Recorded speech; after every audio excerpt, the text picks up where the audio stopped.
Hello students, continuing the video on banking companies. So we'll be doing question number 6 first. In this first you have interest and discount received. Okay, just go through the P&L account. So first we have income. Interest earned is the main source of income, then any other income that includes commission, brokerage, receipt, profit on sale of investment, all that part of other income, schedule number 14. Expenditure is main expense is when interest is expanded, जो bank है depositors पे interest पे करता है वो main expenditure है. Operating expense जो सब बैंक को चलाने के लिए जो एक्सपेंसेस होते हैं वो ऑपरेटिंग एक्सपेंसेस में आएगा. Then provisions and contingencies create करनी होती है.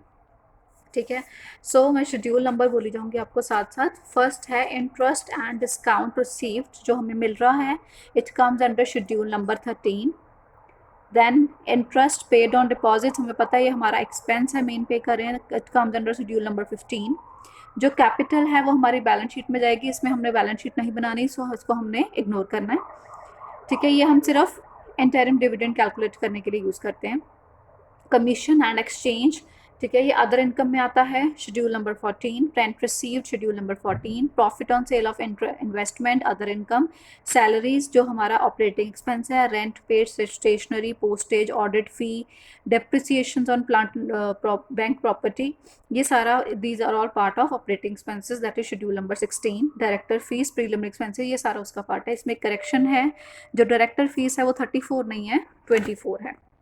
मैं आपको करवा रही हूँ इसमें एडजस्टमेंट्स. फर्स्ट एडजस्टमेंट है, देखो, a customer to whom 5 lakh has been advance. एक कस्टमर को हमने 5 लाख दिया था, वो इंसॉल्वेंट हो गया. इंसॉल्वेंट मतलब वो पे नहीं कर पाया, तो हमने उसकी रियल जो उसकी प्रॉपर्टी थी उससे हम उसमें से सिर्फ 40% रिकवर कर पाए हैं.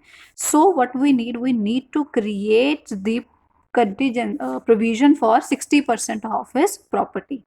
क्या किया उसने, 5 लाख के उसको हमने दिए थे पैसे, लेकिन वो हम इंसॉल्वेंट हो गया, वो हमें पैसे नहीं दे पा रहा है, तो उसके लिए हमने उसकी प्रॉपर्टी ली, प्रॉपर्टी में से उसका सिर्फ 40% रिकवर हुआ है, तो ऑब्वियसली जो 60% रहेगा उसके लिए हमने प्रोविजन क्रिएट करनी है.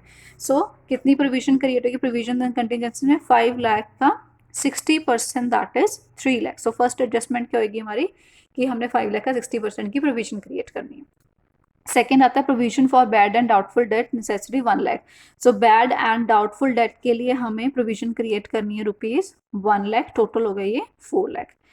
Then rebate on bill discounted, ठीक है, रिबेट ऑन बिल डिस्काउंटेड क्या है, जो हमारा अनएक्सपायर्ड डिस्काउंट है. अब इसमें क्या होता है, हमारा जो प्रीवियस ईयर का हमारा अनएक्सपायर्ड डिस्काउंट होता है वो हम इस पर यूज़ करते हैं, बिकॉज प्रीवियस ईयर में अनएक्सपायर्ड था, तो इस ईयर का हमारा वो पार्ट है डिस्काउंट, सो उसको हम ऐड करते हैं. लेकिन जो इस ईयर का आउटस्टैंडिंग बच गया, ठीक है, वो नेक्स्ट ईयर का है, तो उसको हम डिडक्ट करते हैं. ठीक है, सो क्या लर्न करना है, जो प्रीवियस ईयर का रिबेट ऑन बिल डिस्काउंट है वो हमने ऐड करना है, जो इस ईयर का है आउटस्टैंडिंग लास्ट में बच गया उसको हमने माइनस करना है. सो इसमें देखो उन्होंने गिवन है rebate on bill discounted as on 31 March 10,000. ठीक है, 2017 का है बिगनिंग का, तो 10,000 हम इसमें ऐड कर लेंगे जो इंटरेस्ट एंड डिस्काउंट रिसीव्ड है, और जो 15,000 है वो इसमें से हम माइनस कर देंगे. ठीक है, जो हमारा इंटरेस्ट एंड वाला बनता है, देखो शेड्यूल नंबर 13 बच्चे मैंने बनाया है.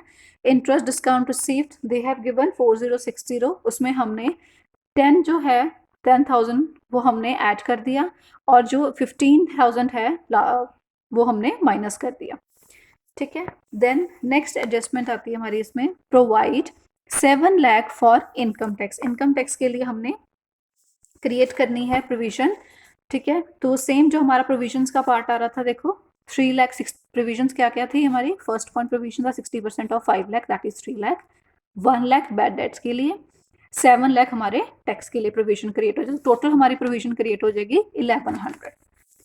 The directors desire to declare 10% dividend. ठीक है, हमें कैपिटल की रिक्वायरमेंट, मैंने आपको बोला था जो कैपिटल है वो हमें कहीं शो नहीं करना है, बैलेंस शीट का पार्ट है ये, बट इसमें हमने जो डिविडेंड कैलकुलेट करना है वो कैपिटल से करना है. अगेन मैं बार बार बोलती हूँ, जब हम अप्रोप्रिएशंस करते हैं लास्ट में, ठीक है, तो हम पहले स्टैट्यूटरी रिजर्व में ट्रांसफर करते हैं 25%, जो हमें करना ही है. अदर रिजर्व अगर पूछा है, कुछ नहीं पूछा, तो हमने जो प्रॉफिट आएगा हमारा उसका 25% स्टैट्यूटरी रिजर्व में दे दिया, और डिविडेंड 10% ऑफ कैपिटल हम इसमें लगाएंगे, बाकी हमारा बैलेंस कैरी फॉरवर्ड हो जाएगा टू दी बैलेंस शीट।